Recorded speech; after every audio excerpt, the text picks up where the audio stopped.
This is a weekend welding project you can do with a stick welder and have a little bit of fun, burn some welding rods.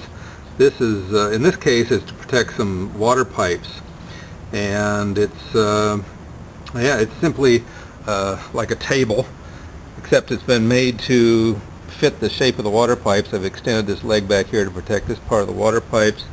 It's made with some scrap angle iron and some bar stock that I had left over. Nothing fancy there.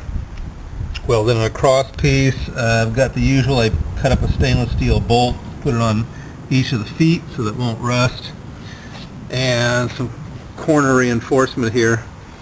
Then this piece is separate, but something along the same line. It's a protection device. It's to hold the pipe up so that in case, when people are jerking around this valve, that they don't break the pipe or loosen the joints or what have you. So it's just a piece of angle iron that the pipe is sitting in, a piece of round stock, and a flat plate that I bolted to the ground. And that's pretty much it. Again, it's just something you can do to have a little fun, make something useful. Hope you found it interesting.